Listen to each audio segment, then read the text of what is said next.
السلام علیکم ورحمۃ اللہ وبرکاتہ۔ جی، مفتی راشد رضوی صاحب نے جو شیخ الاسلام پر 2-3 اعتراضات کیے تھے، ان میں سے ایک جو بڑا اعتراض تھا یہود اور نصارہ، اور جی انہوں نے اہل کتاب کو اپنا کافر نہیں کہا اور اس طرح کی، اس پر میں پوری تفصیل سے بات چیت کر چکا انہی کے اقوال اور انہی کی کتاب کی روشنی میں، تاکہ ان کا نقطہ نظر واضح ہو جائے، اور قرآن مجید کی روشنی میں اور احادیث کی روشنی میں پوری تفصیل سے اس پر ہماری بات ہو چکی۔ مفتی صاحب نے ایک دوسری جو بات کی، اب یہ معاملہ بھی جس طرح فرقہ پرستی کو ان لوگوں نے فروغ دیا ہے، اسی طرح یہ بغض اہل بیت کو بھی محبت صحابہ کرام رضی اللہ عنہم اجمعین ان کے نام سے فروغ دے رہے ہیں، جبکہ یہ چورن بھی اب آگے بکنے والا نہیں ہے۔ جس طرح وہ نہیں بکنا اب کہ فرقہ پرستی کو آپ لوگ ہوا دیں اور نوجوان اب خاموش ہو کے بیٹھے نہیں، اب نہیں، اب قرآن مجید کی بات ہوگی۔ اسی طرح انہوں نے دوسری بات یہ کی کہ جی ڈاکٹر طاہر القادری اور جی انجینئر علی مرزا اور فلاں، حالانکہ ظاہر ہے میچ تو نہیں ہے، شیخ الاسلام کا تو ایک اپنا منصب اور مقام ہے، تو یہ وہ لوگ ہیں جی جو حضرت امیر معاویہ کے خلاف بیان کرتے ہیں یا بنو امیہ کے، اور کہتے ہیں جی یہ حق پہ نہیں مانتے، باغی سمجھتے ہیں، سو اینڈ سو، یہ سارے معاملات۔ اب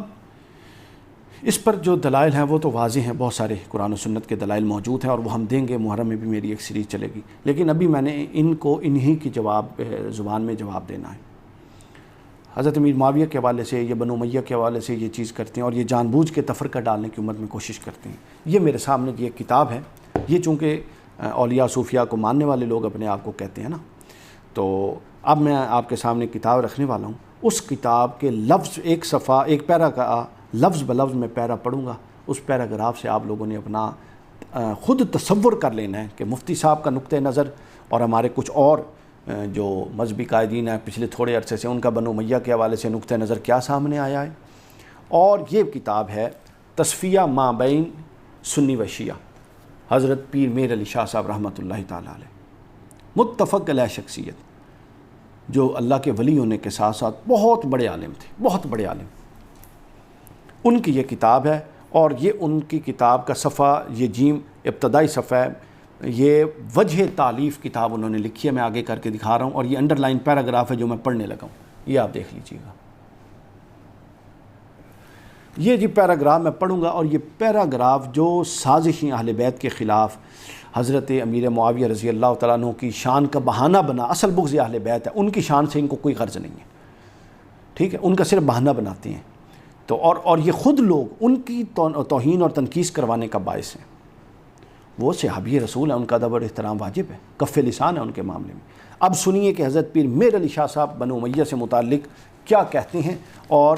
اس سے متعلق پھر رضوی صاحب اس کو سنیں گے، اور پھر امید ہے جواب بھی مرمت فرمائیں گے، پیر صاحب کا رد کریں۔ میں دیکھیں جی، میں بالکل درمیان میں نہیں ہوں، میں اول سے آخر وہ لفظ پڑھ دوں گا پیر میر علی شاہ صاحب کے، اس کا آپ نے جواب دینا، پیر میر علی شاہ صاحب کو جواب دینا، مجھے نہیں دینا۔ بیان کرتے ہوئے بیان کرتے ہیں کہ جی یہ جو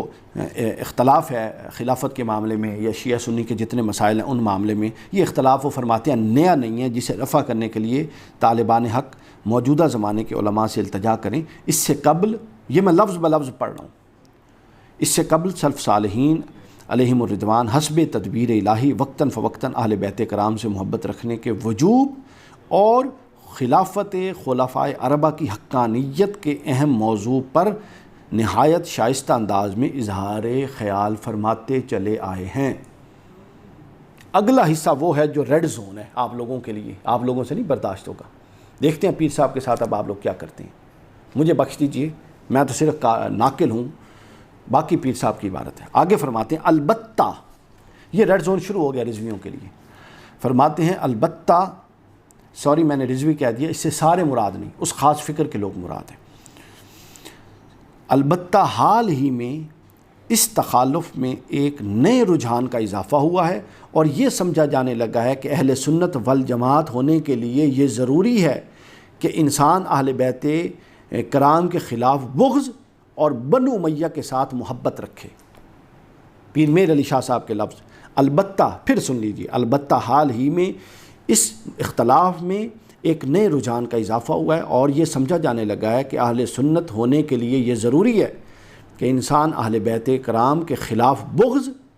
اور بنو امیہ کے حق میں محبت رکھے، بنو امیہ کے ساتھ محبت رکھے، اہل بیت کے ساتھ بغض اور بنو امیہ کے ساتھ محبت، دونوں پہلو بیان کی۔ فرمایا یہ وہ اضافہ ہوا ہے، پیر صاحب کہتے ہیں میرے دور میں جو پہلے نہیں تھا، کہ اب اہل سنت ہونے کے لیے یہ ضروری تصور کیا جانے لگا ہے۔ اور پیر صاحب کی روح سے ہم مخاطب ہیں کہ اے پیر صاحب اب وہ معاملہ اور شدت پکڑ گیا ہے۔ آگے فرمائی، سنیے کیا کہتے ہیں، آگے فرمایا حالانکہ اہل سنت کبھی بھی اس شقاوت میں ملوث نہیں رہے کہ وہ اہل بیت کا بغض رکھیں اور بنو امیہ سے محبت رکھیں، یہ بریکٹ میں ہے، یہ شقاوت انہوں نے اس فعل کو کہا کہ اہل بیت کا بغض رکھنا اور بنو امیہ سے محبت رکھنا۔ فرمایا کہ اہل سنت کبھی اس شقاوت میں ملوث نہیں ہوئے